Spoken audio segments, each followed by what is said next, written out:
सारा European union इसके खिलाफ है, सारा अमेरिका उसके खिलाफ है, दुनिया इसके खिलाफ है। मिलिट्री कोर्ट्स में फेयर ट्रायल नहीं होता। हम उसकी सजाओं के खिलाफ हैं, मिलिट्री कोर्ट्स के खिलाफ हैं। जो मिलिट्री कोर्ट्स में सजाएं होनी चाहिए थी दहशतगर्दों की होनी चाहिए थी। ये सारे सियासतदान कब से दहशतगर्द बन गए यार? वो दहशतगर्द आराम से फिर रहे हैं और जनाब सियासतदान मारे मारे फिर रहे हैं मेरी तरह। क्यों ये तब्दीलियां आ रही हैं? और अगर खुदा न खास्ता किसी स्टेज पे इनको कोई बैरूनी हाथ जो है इनकी मदद के लिए भी आता है, पाकिस्तान एक सॉवरेन स्टेट है, खुद मुख्तार मुल्क है जो अपनी हिफाजत और अपने मफादात की हिफाजत करना जानता है। हमारा अहद है कौम के साथ कि इस मुल्क में कभी 9 मई जो है बर्पा नहीं होगा। हमें कसम है उन शोहदा की कि इस मुल्क की दफा को कोई भी चैलेंज नहीं कर सकेगा। मैं इस चीज को कंडेम करता हूँ जो मिलिट्री कोर्ट्स ने अपना डिसीजन दिया। मिलिट्री कोर्ट जो है वो औजार का कोर्ट है, वो मिलिट्री के कोर्ट्स हैं। वो उठ के आपके फैसले कोर्ट्स के जिम्मेदारी नहीं यूजर्व कर सकते। हमारे जो मिलिट्री कोर्ट्स के लोग जिनके खिलाफ हुआ है उनके लिए हम लोग रिट पिटीशन जरूर करेंगे और इसको परसू करेंगे और उम्मीद यही है कि सुपीरियर कोर्ट्स इसको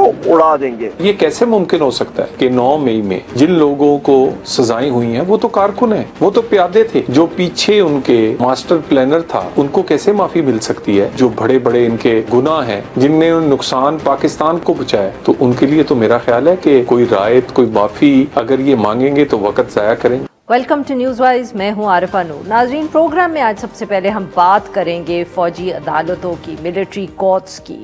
बहुत एक अहम मामला है और इस पे बहस एक दफ़े फिर गालिबन इसीलिए हम कह सकते हैं कि छिड़ी है क्योंकि 2 दिन कबल पाकिस्तान की जो मिलिट्री कोर्ट्स हैं उन्होंने 9 मई के जो वाक़यात में मुलव्वस गिरफ्तार लोग थे जो मिलिट्री कस्टडी में थे, उनमें से 25 मुल्ज़िमान को सज़ाएं सुनाई हैं।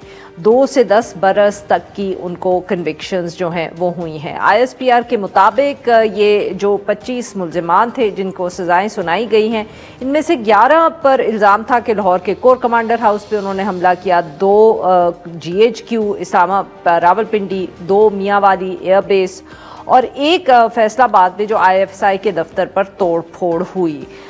2 मुल्तान चेक पोस्ट और 5 जो है वो पंजाब रेजिमेंटल सेंटर बरदान पर हमले का उन पर इल्ज़ाम था।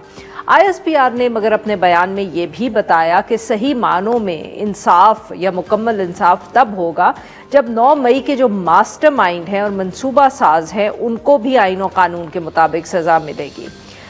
ये ऑब्वियसली बहुत अरसे से फ़ैसला जो था इसको हम कह सकते थे कि रोक के रखा हुआ था, for lack of a better word, क्योंकि 13 दिसंबर को ये इजाज़त दी सुप्रीम कोर्ट ने कि जो फ़ौजी अदालतों में ज़ेरे इल्तवा मुक़दमात है उनमें जो मुल्ज़िमान हैं जो 80 के करीब कहा जाता है कि उनको फ़ैसला उनका सुना दिया जाना चाहिए, उनका ट्रायल हो जाना चाहिए। शर्त ये थी कि this will be conditional on the eventual decision of the military courts. Justice माफ़ करिएगा सुप्रीम कोर्ट जस्टिस हमीदुद्दीन साहब जो हैं उनकी सरबराही में ये 7 रुकनी लाजब बेंच ने ये फ़ैसला दिया और उन्होंने कहा कि जो ये फ़ैसले हैं ये बाद में देखे जाएंगे कि जो भी सुप्रीम कोर्ट ने फ़ैसला किया मिलिट्री कोर्ट्स के इशू पे, ये भी बताना ज़रूरी है कि पिछले साल अक्टूबर में जो सुप्रीम कोर्ट थी उसने फ़ौजी अदालतों में आम शहरियों पर जो मुकदमात चलाने का मामला है उसमें जो सुप्रीम कोर्ट का फ़ैसला आया था एक 5 रुकनी बेंच से, उन्होंने ये कहा था कि आम शहरियों के जो मुकदमे हैं वो फ़ौजी अदालतों में नहीं चलाए जा सकते। फ़ैसले में ये कहा गया था कि जो 100 के करीब मुल्ज़िमान हैं जिनको पकड़ा हुआ है उनको वो चाहे जिस भी मामले में या जिस भी मुलव्वस हो जो भी उन पर इल्ज़ाम हो उनका मुकदमा फ़ौजी अदालतों में नहीं चलाया जा सकता और आम जो फ़ौजदारी अदालतें हैं उनमें उनके केसेस को ट्रांसफ़र कर दिया जाए। मगर इस फ़ैसले के ख़िलाफ़ वफाकी हुकूमत जो थी वो अपील में चली गई, जिसका अभी इसी महीने फिर सुप्रीम कोर्ट ने फ़ैसला किया है। ये ऑब्वियसली सब मुल्ज़िमान नहीं हैं जिनका ये ट्रायल या उनका कन्विक्शन का जो बताया गया है, अभी और भी लोग हैं। इससे पहले भी कुछ लोगों को रिहा किया गया था, कहा था कि उनको 6 महीने के करीब सज़ा दी गई है, वो पूरी हो गई है। पाकिस्तान तहरीक इंसाफ से बहुत तनकीद हुई है। इसके साथ साथ इंटरनेशनल ऑर्गेनाइजेशंस या जैसे यूरोपियन यूनियन के ममालिक हैं उनकी तरफ से भी तनकीद सामने आई है। अब देखना यह है कि आगे जाके क्या होता है और क्या सचमुच जैसे जिक्र हो रहा है कि इमरान खान साहब का मामला भी इधर फौजी अदालतों में ही जाएगा। इस सारे मौजू पे गुफ्तगू करने के लिए आज हम मौजूद हैं शाह खावर साहब, साबिक जज हैं, नैब प्रोसिक्यूटर भी रह चुके हैं, बहुत गहरी नज़र रखते हैं ये कानूनी अमूर पे, और हमें ज्वाइन किया बैरिस्टर असद रहीम खान साहब ने, ये भी माहिर कानून हैं। Welcome to the show sir, gentleman. जी शाह खावर साहब, सर आपसे गुफ्तगू का आगाज़ करते हैं। मिलिट्री कोर्ट्स का ये फैसला आ गया, बट सर अभी भी बहुत कन्फ्यूजन है। बहुत से लोगों का ये ख्याल है कि आम शहरियों के जो केसेस हैं वो मिलिट्री कोर्ट्स में नहीं सुने जा सकते। ये जिक्र भी हो रहा है कि पहले जब इस तरह ट्रायल्स करने थे मिलिट्री कोर्ट्स में तो सनसेट क्लॉज के साथ तरमीम हुई थी जो आइन है उसमें, और वो पार्लियामेंट ने की थी। देखिए, ये इसमें आप जो भी गुफ्तगू हम कर रहे हैं इसमें एक चीज़ को पेश नज़र रखना होगा, और जो आपने भी अभी फरमाया कि जब ये 9 मई के वाक़यात में जो 103 लोगों को जो सिलेक्ट किया गया और उनके केसेस जो है वो कोर्ट मार्शल उनकी जो प्रोसीडिंग शुरू हुई, तो उस पर उनको जब चैलेंज किया गया तो सुप्रीम कोर्ट ऑफ पाकिस्तान के एक 5 रुकनी बेंच ने गालबन 4-1 की मेजॉरिटी से उनके जो ट्रायल्स थे उनको गैर आइनी, गैर कानूनी करार दिया। और उसके साथ साथ जो एक शिक है Pakistan army act 1952 article 2D, जिसमें कि सिविलियंस को किसी जो उसमें बयान किया गया उस लॉ में कि किस सूरत में उनका भी ट्रायल किया जा सकता है, उसको भी जो है प्रोविजन को जो है अनकॉन्स्टिट्यूशनल डिक्लेयर कर दिया सुप्रीम कोर्ट ऑफ पाकिस्तान ने। उसके बाद आपने देखा कि वो प्रैक्टिस एंड प्रोसीजर एक्ट 2023 के तहत फिर उसकी एक इंट्रा कोर्ट अपील गवर्नमेंट ने जो है वो फाइल की, जो इस वक्त पहले जो था वो उस वक्त एक ऑर्डिनरी बेंच था, उस पर जो है सरबराही जस्टिस सरदार तारिक कर रहे थे। जब उनके पास ये अपील आई तो उन्होंने एक हुक्म जारी किया कि ये जो ट्रायल्स हैं ये जारी रहेंगे, लेकिन इसका जो फाइनल डिसीजन है वो नहीं दिया जाएगा। अभी आप 13 दिसंबर को जब आईनी बेंच ने उसकी समाअत की तो फिर उन्होंने ये मुनासिब समझा कि ये हुक्म दिया जाए कि आप जो है वो पहले जो कदगन थी आप पे कि आप उसका फैसला नहीं सुनाएंगे तो आप 85 लोगों का फैसला सुना दें। लेकिन उन्होंने इन फैसलों को अपना जो आउटकम ऑफ द अपील्स है उसके साथ मशरूत किया हुआ है कि कल को अगर हम ये समझें कि वो जो पहला फैसला था जिसके खिलाफ अपील की गई है वो दुरुस्त था, तो फिर तो उस सूरत में ये तमाम सजाएं कालअदम करार दी जाएंगी। लेकिन वो अगर अदरवाइज होता है, अपील्स अगर एक्सेप्ट होती है, तो फिर उसमें ये होगा कि वो जो उनका ट्रायल है मिलिट्री कोर्ट्स में या कोर्ट मार्शल प्रोसीडिंग्स में और उनको जो सजाएं हुई हैं वो फिर उसको जायज़ करार दे दिया जाएगा। तो अभी तो ये क्योंकि कंडीशनल है, लेकिन एक चीज़ ज़रूर है कि वो जितने भी लोग हैं उनको सजाएं अभी जो सुनाई जा चुकी हैं, और वो फिर इस वक्त तक जो है वो पाकिस्तान आर्मी एक्ट 1952 का जो एक हायरार्की है, लीगल हायरार्की, उसके अंडर ट्रीट होंगे। तो उनका जो राइट ऑफ अपील है वो भी जो है वो आर्मी एक्ट के तहत ही होगा।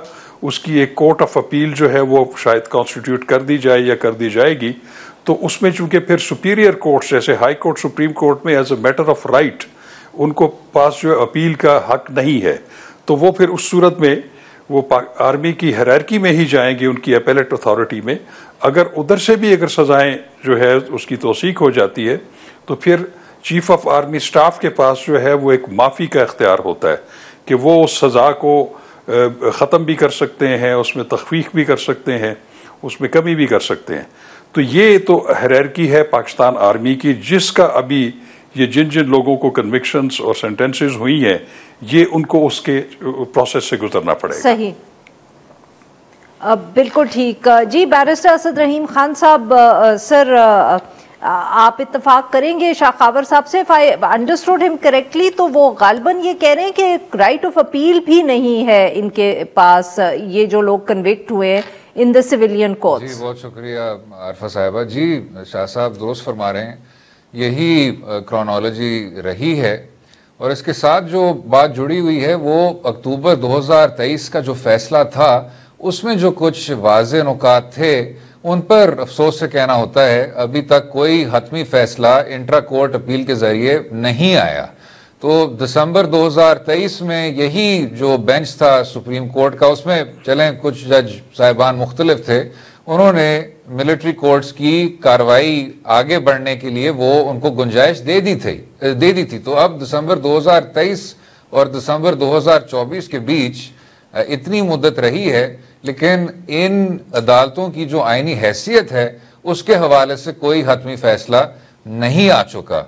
और उससे जो जुड़े हुए जो गहरे सवालिया निशान हैं वो यही हैं कि अक्टूबर 2023 का फैसला जिसने ये वाजे किया कि इस तरह की अदालतें गैर आईनी हैं, ये उसमें नुमाया हो गया कि article 10A right to fair trial और आर्टिकल 8(5) अब तकनीकियों में जाए बगैर ये कि जी आप बुनियादी हकूक को मुअत्तल नहीं कर सकते जब तक आईन ऐसी सस्पेंशन को जाहिर नहीं करता। उन दो प्रोविजंस को सामने रखते हुए अदालत उज़्मा ने कहा कि इस तरह की जो अदालतें हैं, मिलिट्री कोर्ट्स जो हैं, वो गैर आईनी हैं। याद रहे कि 60 की दहाई से लेकर आज तक हम तो एक और किस्म के स्टैंडर्ड पे, एक और किस्म के मेयार पे जा रहे थे कि जहां इस तरह के जो ऑफेंसेस हैं उनका कोई भी ताल्लुक हो आर्मी एक्ट के कुछ जो उसमें दर्ज हैं जुराइम से, उससे ये मतलब है या उससे ये बाय एक्सटेंशन ये हो जाता है कि आपको मिलिट्री कोर्ट के सामने अपेयर होना होता है। अदालत उज़्मा का कहना था कि नहीं, अब हमारी आइन में कुछ ऐसी बुनियादी तब्दीलियां आ चुकी हैं, राइट टू फेयर ट्रायल है, protection against suspension of fundamental rights है, जिसकी वजह से अब आप इस तरह नहीं कर सकते। और उसी वजह से जो आपने इब्तिदाइया में जिक्र किया था, आपको आइन में तरमीम लानी पड़ी 2015 में, जिसके बाद से फिर आपने जो सबसे ज्यादा आपके जेट ब्लैक दहशतगर्द थे उनके लिए मिलिट्री कोर्ट्स का इंतजाम आपने किया 2015 से 17 तक और फिर 2017 से 19 तक। तो कहना का ये मकसद है कि ये जो मिलिट्री कोर्ट्स हैं ये ना तो कॉन्स्टिट्यूशनल अमेंडमेंट के तहत चल रही हैं, ना तो किसी मखसूस ऑर्डिनेंस के तहत चल रही हैं, और ये भी अक्टूबर 2023 के फैसले में वाज़े था कि पहले या तो मार्शल लॉ होता था या इमरजेंसी होती थी या कोई वाज़े अमेंडमेंट होती थी। तो इसी तरह आम निज़ाम में पीस टाइम में इस तरह की अदालतों का इस तरह का इख्तियार नहीं होना चाहिए, लेकिन अदालत उज़्मा के कॉन्स्टिट्यूशनल बेंच ने अभी तक उस पर अपना हतमी फैसला नहीं सुनाया। जी नाज़रीन, यहाँ पे एक छोटा सा break, will be right back.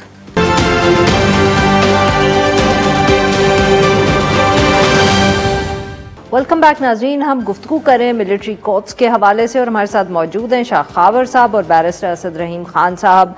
जी शाह खावर साहब, सर कानून में गुंजाइश है कि नहीं है, सुप्रीम कोर्ट का इस पे क्या फैसला आता है?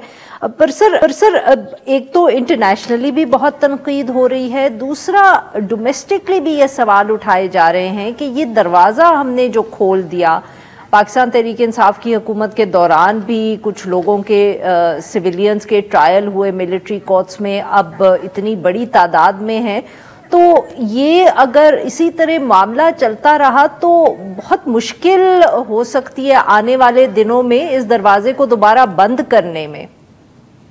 देखिए अरफा, बात यह है कि किसी भी सिविलियन का ट्रायल जो है वो आर्मी एक्ट के तहत या एयरफोर्स के लॉज के मुताबिक या नेवल लॉज के मुताबिक कोर्ट मार्शल जो है उसको इतनी पसंदीदगी की निगाह से नहीं देखा जाता, इसमें तो कोई दूसरी राय नहीं है।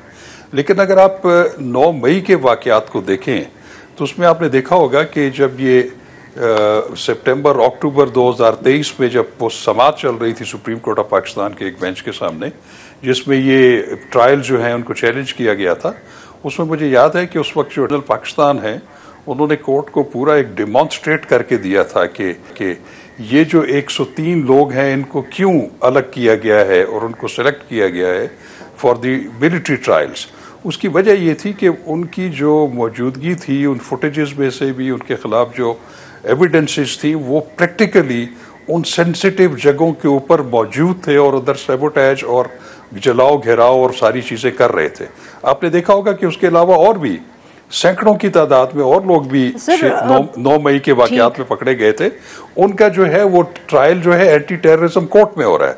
तो बात यह है कि मैं तो फिर ये कहूँगा कि चूंकि अब मसला जो है ये अपील में एक आईनी बेंच के सामने है, इसमें हमें ज़्यादा रायज़नी नहीं करनी चाहिए। लेकिन जहाँ तक वो सनसेट क्लॉज की बात है, जैसे मेरे दोस्त अभी बता रहे थे कि पहले आइन में तरमीम की गई थी, वो तरमीम इसलिए की गई थी उस वक्त कि चूंकि आर्टिकल 175 जो है वो कोर्ट्स का जिक्र करता है कि मुल्क में सुप्रीम कोर्ट होगी, हाई कोर्ट्स होंगी, डिस्ट्रिक्ट जुडिशरी होगी और बाकी ऐसी अदालतें होंगी जो कि किसी कानून के तहत जो है वजूद में आएंगी। उसमें उन्होंने आर्मी की अदालतों को भी शामिल किया था, इसलिए कि उस वक्त वो APS का वाकया हो चुका था। उसके बाद उन्होंने सिविलियंस जो कि दहशतगर्दी में मुलव्वस थे उनको सजाएं देनी थी और वो सनसेट क्लॉज थी उसमें, और इसमें उस वक्त तो ये बिल्कुल एक वाज़े तौर पर आइन में भी और पाकिस्तान आर्मी एक्ट में भी। Different thing. माफ करिएगा आपकी बात काट रही हूँ, जरा वक्त कम है तो मैं बैरिस्टर असद रहीम साहब से भी चाहती हूँ कि वो अपना कमेंट ले ले। सर, यही वाला इशू कि इंटरनेशनली भी बहुत इस पे तनकीद हो सकती है, यूरोपियन यूनियन का भी कमेंट आ गया, और ये कि अब ये क्या कानून में ये शामिल है कि सेंसिटिव इंस्टॉलेशंस जो हैं, चाहे उनके अंदर कुछ मुजस्मे ही शामिल हों, कोई घर हो, वो भी अब मिलिट्री कोर्ट्स के जुरिस्डिक्शन में आते हैं? मैं तो कहता हूँ बैनुल-अक़वामी सतह पे जो भी तासुर जा रहा है उससे पहले हमें हमेशा अपने डोमेस्टिक सिनेरियो को तरजीह देनी चाहिए। इसमें कोई शक नहीं कि 9 मई के जो वाक़यात थे बेतहाशा काबिल मज़म्मत थे, लेकिन उसी वजह से तो इंसदाद दहशतगर्दी की अदालतें हरकत में आईं, और उसी वजह से आपकी जो आम अदालतें हैं, और ये अदालत उज़्मा का भी कहना था, पूरी तौर पे बाइख्तियार थी कि वो सजाएं दें। आज तक किसी ने नहीं कहा कि ये जो अफराद हैं इनको आप जाने दें, उनको बरी कर दें। सिर्फ ये कहा कि जो अदालत होनी चाहिए वो आम अदालत होनी चाहिए, इस वजह से कि, और ये माजी के हमारे तजर्बे हैं, 50 की दहाई में आपके पास खसूसी कवानीन थे, या लाहौर शहर में मार्शल लॉ था, 70 की दहाई में FB अली का केस आया था, वो इमरजेंसी के वक्त नाफिज हुआ था। फिर उसके बाद आपने देखा कि आइन में तरमीम हुई थी, खसूसी एक गिरोह था दहशत गर्दों का। तो अब अगर आप अक्टूबर 2023 का फैसला उठा लें, उसमें जस्टिस आयशा मलिक साहिबा वाज़े तौर पे कहती हैं कि उसके बाद से आइन में आर्टिकल 10A आ गया, राइट टू फेयर ट्रायल का, सस्पेंशन ऑफ फंडामेंटल राइट्स की प्रोटेक्शन आ गई।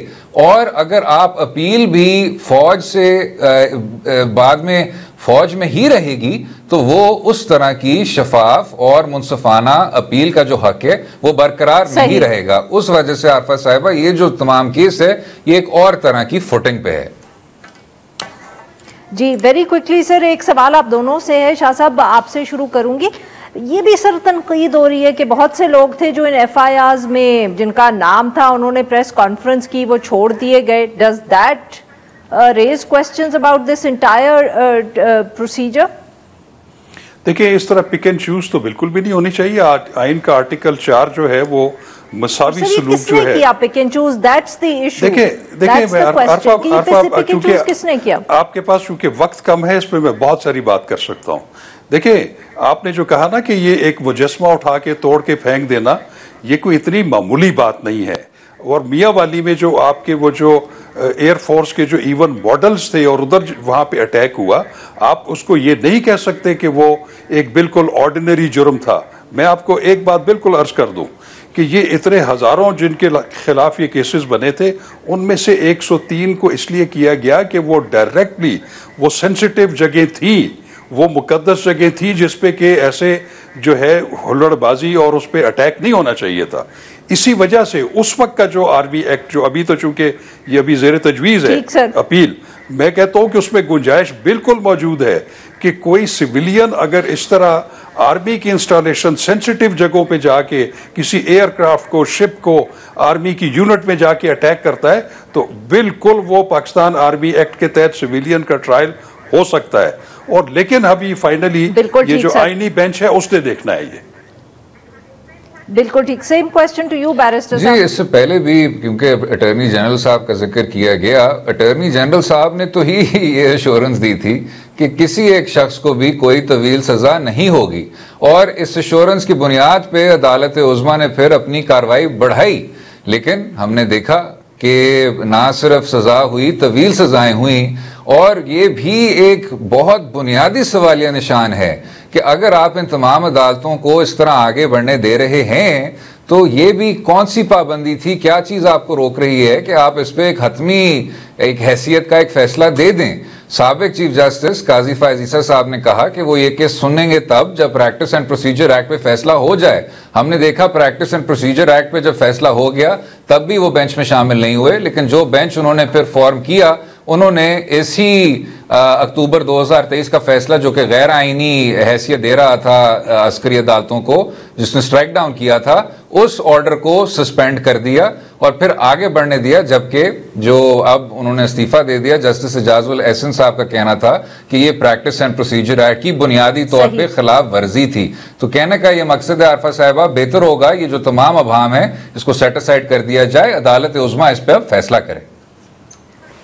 बिल्कुल ठीक। एंड वेरी क्विकली शाह साहब, ये सवाल कि आपके ख्याल में अब सुप्रीम कोर्ट इस पे कितना वक्त और लेगी मामला, क्योंकि आगे काफी स्ट्रेच हो चुका है। चूंकि सर्दियों की तातीलात थी, इसलिए मेरा ख्याल है कि इस पे एक मुफस्सल फैसला जो है तातीलात के फौरन बाद आ जाएगा और उस पे जो जुडिशल जो भी विजडम है वो सामने आ जाएगा। मेरा ख्याल है उसका हमें इंतजार करना चाहिए। जी असद साहब, वेरी क्विकली 30 सेकंड्स, अगर आप भी कुछ ऐड करना चाहिए। शायद ज्यादा वक्त चाहिए हो, लेकिन जो हम पिछले 1-1.5 साल से देखते आ रहे हैं, प्रैक्टिस एंड प्रोसीजर एक्ट ने किस तरह हमारे अदालती निज़ाम को कमजोर किया और इस आईनी तरमीम ने हमें कितना ज्यादा इस बतौर एक अदालती निज़ाम गैर फ़आल किया, उसका जो एक नुमाया नतीजा है वो ये है कि इस फैसले में कितनी ज्यादा हमें ताखीर देखने को मिली है। बहुत बहुत शुक्रिया हमारे दो मेहमानों, हमारे लिए वक्त निकाला। नाज़रीन, यहाँ पे लेते हैं एक छोटी सी ब्रेक। जो हम ब्रेक से वापस आएंगे तो हम बात करेंगे अमेरिकन पॉलिटिक्स की, जो इलेक्शन हुआ है वहाँ और उसका असर पाकिस्तान पे।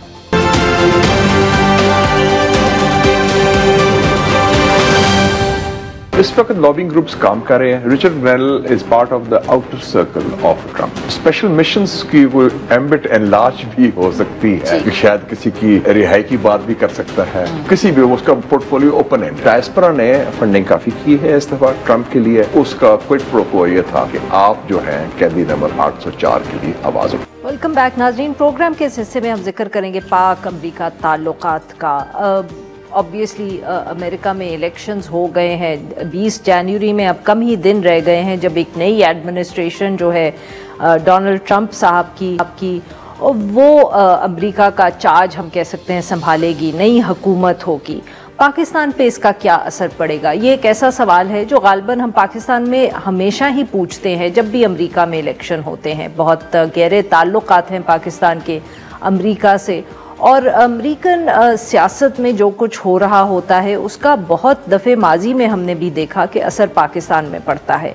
इस दफ़े मगर पाकिस्तान में भी कुछ सूरत हाल ऐसी है कि इस मौजू पे बहुत ज़्यादा बहस हो रही है, ख़ास तौर पे पाकिस्तान तहरीक इंसाफ के जो हामी हैं उनकी तरफ से, क्योंकि उनकी बहुत ये उम्मीदें हैं कि नई एडमिनिस्ट्रेशन या नई इंतज़ामिया जब अमेरिका में आएगी तो उससे पाकिस्तान की सियासत पर बहुत फ़र्क पड़ेगा।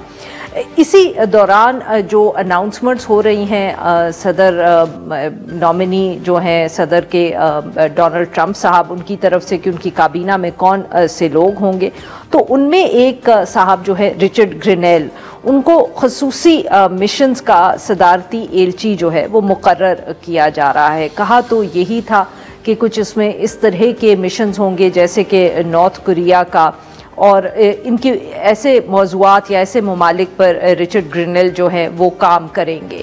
मगर उनकी माजी में भी और आजकल भी बहुत सी ऐसी ट्वीट्स आई जिनका ताल्लुक़ इमरान खान साहब से था। उन्होंने 26 नवंबर का जो वाक़या हुआ तो उसके बाद भी उन्होंने इमरान खान साहब की रिहाई का मुतालबा किया, और उसके बाद से वो काफ़ी इंटरैक्ट भी कर रहे हैं पाकिस्तानी अकाउंट्स के साथ, और ट्विटर पे बार बार वो इस चीज़ का जिक्र भी कर रहे हैं, जिससे यहाँ भी हम कह सकते हैं जैसे कि हर चीज़ की हेडलाइंस बन जाती हैं, ख़बरें निकल आती हैं, यहाँ भी बहुत ज़्यादा जिक्र हो रहा है। तो इस सारे मौजू पे बात करने के लिए कि इस दफ़े कितना फ़र्क पड़ेगा पाकिस्तान सियासत पे अमेरिका में इंतज़ामिया चेंज होने से, तो इस पे हम बात करेंगे मलिया लोधी साहिबा से, डिप्लोमेट हैं, अमेरिका में, यूके में सर्व कर चुकी हैं। Welcome to the show doctor Maleeha. Doctor Maleeha, बहुत एक हम कह सकते हैं छोटी सी सेंसेशन बनी रिचर्ड ग्रिनेल की, जो पिछले दिनों में ट्वीट्स आई और जिस तरह पाकिस्तानी मीडिया में भी कवर किया गया जब उनकी अपॉइंटमेंट गालबन हुई, तो उसके बाद जिस तरह से कवर यहाँ किया गया, तो उसके बाद शायद उन्होंने भी पाकिस्तान को ज्यादा तवज्जो देनी शुरू कर दी। क्या हम ये कह सकते हैं कि we kind of invited his attention to this part of the world? मेरा ख्याल है मुश्किल है कहना, और ये हमें चीज सामने रखनी चाहिए कि उनकी जो ट्वीट्स हैं वो एक इंडिविजुअल एक्ट है, वो इनफरादी एक एक्शन है, वो किसी इंतज़ामिया के बिहाफ पे तो नहीं कर रहे ना, ख़ुद से कर रहे हैं। असल सवाल ये है कि जब ट्रंप की इंतज़ामिया आएगी तो आया उनका क्या रवैया होगा पाकिस्तान की तरफ, और उसमें मैं आपको ये बता सकती हूँ कि पाकिस्तान अमेरिका की टॉप तरजीहात में शामिल नहीं है और ना ही लगता है कि होगा, इसलिए कि ट्रंप की जो टॉप प्रायोरिटीज़ हैं उनमें चाइना है, उसमें यूक्रेन की जंग है, उसमें ज़ाहिर है मिडल ईस्ट, वो जो अब्राहम अकॉर्ड्स उन्होंने किए थे, सऊदी अरेबिया, रूस, भारत। मैं समझती हूँ कि पाकिस्तान तो एक लो लेवल इंगेजमेंट रही है अमेरिका और पाकिस्तान के दरमियान बाइडन इंतज़ामिया के 4 साल। आप ये देखें आरफा कि इन 4 सालों में अमेरिका के वज़ीर ख़ारजा यानी कि सेक्रेटरी ऑफ स्टेट एक दफ़ा नहीं आया विज़िट पे, तो उसी से आप अंदाज़ा लगा लें कि जब से अमेरिका ने विड्रॉ किया है अफ़गानिस्तान से, तो बाहमी ताल्लुकात जो हमारे हैं वो आप कह सकते हैं कि एक क्रॉस रोड्स पे हैं, उनको रीडिफ़ाइन करने की ज़रूरत है। लेकिन अब देखना ये है कि आया सदर ट्रंप और उनकी एडमिनिस्ट्रेशन किस हद तक इंटरेस्टेड होती हैं पाकिस्तान में। डॉक्टर मलिया, तो क्या आपकी बातों से ये मैं समझूं कि पाकिस्तान अमेरिका ताल्लुकात में कोई खास फर्क नहीं पड़ेगा, सी शायद वही चलती रहे जो बाइडन एडमिनिस्ट्रेशन या इंतजामिया की थी? खामखा की पाकिस्तान में एक बेचैनी सी है कि पता नहीं क्या कुछ तब्दील हो जाएगा, चाहे वो उम्मीद हो पाकिस्तान तहरीक इंसाफ के सपोर्टर्स की, या दूसरी तरफ हम कह सकते हैं कोई परेशानी हो। देखिए, ये तो नेचुरल है। मेरा ख्याल है कंट्रीज अक्रॉस द वर्ल्ड, दुनिया भर में मुल्क देख रहे हैं, वेट एंड वॉच वाली सिचुएशन है। प्रेपरेशंस भी हो रही हैं बहुत सारे मुल्कों में कि जब ट्रंप सदर बनेगा तो वो कैसे इंगेज करें अमेरिका के साथ। तो मैं समझती हूँ कि अगर पाकिस्तान में इस किस्म की कोई थिंकिंग है या तैयारियाँ हो रही हैं तो बहुत ही नेचुरल नॉर्मल बात है। लेकिन देखना ये है कि उनकी अपनी कितनी दिलचस्पी रहती है, बिकॉज पाकिस्तान की वो अहमियत नहीं रही जो थी जबकि अफ़गानिस्तान में अमेरिका मौजूद था, अमेरिका की फ़ौजें मौजूद थीं। तो अब हमें देखना है कि इस नई it's a new world out there also, दुनिया भी तब्दील हो चुकी है।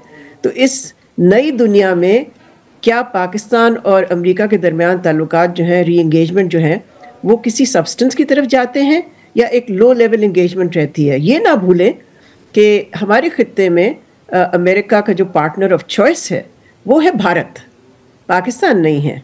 लेकिन पाकिस्तान की भी एक स्ट्रेटेजिक चॉइस है और वो है चीन। तो अब देखना ये है कि इन दोनों रियलिटीज़ के दरमियान, यानी कि Pak China relationship and US India relationship, इन दोनों स्ट्रेटेजिक रियलिटीज़ के दरमियान कितनी स्पेस है जिसमें कि पाकिस्तान यूएस रिलेशंस रीबिल्ड हो सकें। डॉक्टर मलिया, क्योंकि आपने चीन का जिक्र किया तो बहुत डोनाल्ड ट्रंप के हवाले से तो बार बार ये बात की जाती है कि शायद वो ज़्यादा तवज्जो देंगे चीन को, वो जो उसकी तरफ से एक इकोनॉमिक चैलेंज या थ्रेट वो महसूस करते हैं अमेरिका के लिए, वो इसको ज़्यादा तवज्जो देंगे। तो क्या इस तनाजुर में पाकिस्तान के लिए कोई मसाइल बढ़ सकते हैं आने वाले दिनों में? मेरा ख्याल है हमें इतनी ज़्यादा अपने आप को अहमियत देने की ज़रूरत नहीं है। इस वक्त तो हमें ये इंतज़ार करके देखना है कि चीन के साथ अमेरिका के जो ताल्लुकात हैं क्या वो और तनाव की तरफ जाते हैं, इंटेंसिफाइंग टेंशन्स होती हैं, देखें, ये भी ना भूलें कि ट्रंप एक ट्रांजैक्शनल शख्स है, he believes in cutting deals. तो ये भी मुमकिन हो सकता है कि वो, वैसे तो जाहिर है वो कंपटीशन जो है अमेरिका और चीन के दरमियान वो इंटेंसिफाई होगी, जो होती रही है ओबामा के दौर से लेके अब तक। तो पॉलिसी का तसलसल रहा है ना अमेरिका में, कोई नई चीज़ तो इस तरह से नहीं हुई। बल्कि आप बाइडन का अगर रिकॉर्ड देखें तो उसने तो और सैंक्शंस लगाए हैं, टेक्नोलॉजी पे जो इनकी कंपटीशन है इंटेंसिफाई की है, टेक वॉर जो है वो इंटेंसिफाई हुई है। तो ये सारी चीज़ों को हम अगर मद्देनज़र रखें तो सवाल ये पैदा होता है कि अगर ट्रंप की जो रिलेशनशिप चाइना से है वो ज़्यादा टर्बुलेंट होती है, तो आया ट्रंप की जो एडमिनिस्ट्रेशन है वो पाकिस्तान को सिर्फ चाइना के लेंस से देखेगी या उनका कोई और भी फ्रेम ऑफ रेफरेंस होगा? और अगर ये ताल्लुकात अमेरिका और चाइना के दरमियान स्टेबिलिटी की तरफ जाते हैं, मेरा ख्याल है उससे पाकिस्तान को ज़रूर फ़ायदा होगा। बहुत बहुत शुक्रिया डॉक्टर मसीह साहब, आपने हमारे लिए वक्त निकाला। नाजरीन, यहाँ पे देंगे एक छोटी सी ब्रेक, और जो हम ब्रेक से वापस आएंगे तो हम बात करेंगे जो आज हुकूमत और पाकिस्तान तहरीक इंसाफ के दरमियान मुज़ाकरात हुए।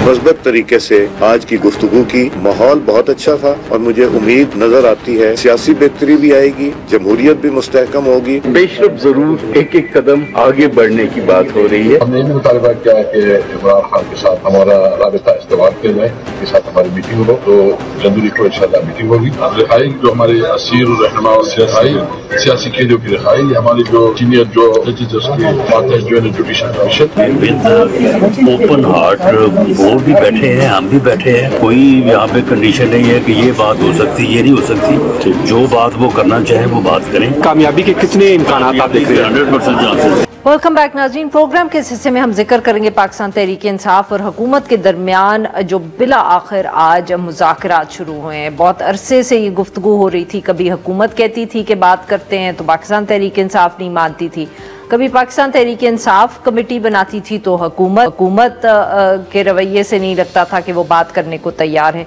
मगर फिर अचानक दोनों साइड से तैयारी जो थी वो हो गई। हुकूमत ने भी एक कमेटी बना दी, वज़ीर आज़म साहब की तरफ से नॉमिनेट हुई है, उसमें इसहाक डार साहब हैं, इरफान सिद्दीकी साहब, राना सनाउल्लाह साहब, नवीद कमर साहब, राजा परवेज़ अशरफ और फारूक सत्तार साहब। पाकिस्तान तहरीक इंसाफ ने तो कमेटी पहले ही बनाई हुई थी, और ये जो मुलाकात हुई ये अयाज सादिक साहब जो नेशनल असेंबली के स्पीकर हैं और उनकी मदद से हुई है। मगर जो आज पाकिस्तान तहरीक इंसाफ की कमेटी थी उसके बहुत से मेंबर्स, जिनमें सलमान अकरम राजा साहब, हामिद खान साहब, चीफ मिनिस्टर साहब गंडापुर और उमर अयूब साहब, इन्होंने इजलास में शिरकत नहीं की। कहा यह जा रहा है कि उनकी आज मुख्तलिफ मसरूफियात थी, काबीना की मीटिंग थी, उमर अयूब साहब की अदालत में पेशी थी, इस वजह से वो सब नहीं पहुँच सके। PTI कि ज़राए की तरफ से ये भी कहा गया कि हुकूमत ने क्योंकि फ़ौरन तारीख़ और वक्त का ऐलान कर दिया तो इसलिए बहुत से लोग जो थे वो उनकी और कमिटमेंट्स थी। मुज़ाकरात जारी रखने पर इत्तफाक हुआ है। आज पहली ही मुलाकात थी, ऑब्वियसली कोई एक्सपेक्ट तो नहीं कर रहा कि कोई बहुत बड़ा ब्रेक थ्रू हो जाता, मगर ये है कि आज सबकी बात हुई आपस में और मुज़ाकरात जारी रखने का फ़ैसला हुआ है। 2 जनवरी को अगला जो इजलास है वो होगा। इस पे बात करने के लिए आज हमारे साथ मौजूद हैं Irfan Saddozai sahab, Dawn News Islamabad. Welcome to the show sir. जी सर, क्या फिर फैसला हुआ या क्या गुफ्तगू हुई मीटिंग में? बिल्कुल, जैसे आपने कहा कि आज कोई ज़्यादा हाई एक्सपेक्टेशंस भी नहीं थे। आज एक तो इन्होंने माहौल को बेहतर बनाना था और एक मैसेज देना था कि बैठ के बातचीत हो सकती है। PTI ने पिछले 8-10 साल में इस तरह का माहौल पैदा किया हुआ था कि कोई भी पॉलिटिशियन अपने जो अपोजिशन के लोग हैं उनसे बात करने को तैयार नहीं था, हाथ मिलाने को तैयार नहीं था, और इसका ट्रिकल डाउन इफेक्ट हो रहा था, वर्कर्स तक यही बात जा रही थी और बहुत ही पोलराइजेशन थी। तो फैसला ये किया गया है कि एक तो बैठे, चूंकि इकोनॉमी बहुत नीचे जा रही है, मुल्क के अंदर जो अफवाज पाकिस्तान तो कहती है इकोनॉमी बहुत अच्छी जा रही है। देखिए, मैंने जो हनीफ अब्बासी साहब ने प्रेस कॉन्फ्रेंस की, उन्होंने कहा कि बाहर से जो रेमिटेंसेज आ रही हैं उनके खिलाफ जो बात हो रही है वो हमारे बड़े नुकसान पाकिस्तान में और यहाँ से जो लोग जा रहे हैं वो हमारी कामयाबी है। मैंने कहा ये आपकी कामयाबी नहीं है, बल्कि लोगों को यहाँ पे जॉब्स नहीं मिल रही इसलिए बाहर जा रहे हैं और वो अपने गुजर बसर के लिए थोड़े पैसे भेज रहे हैं।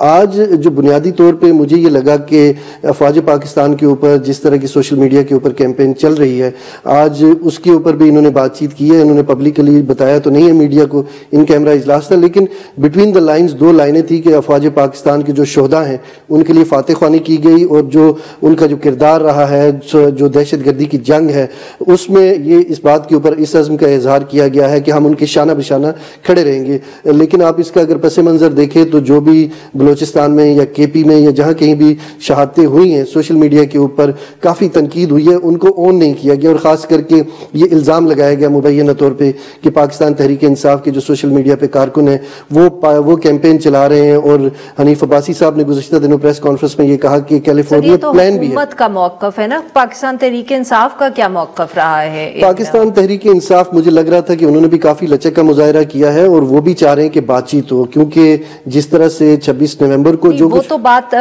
चाह रहे हैं, बट उनकी तरफ से शराइत भी रखी गई हैं कि आप लोगों को रिलीज करें, कोई जुडिशल कमीशन बनाएं।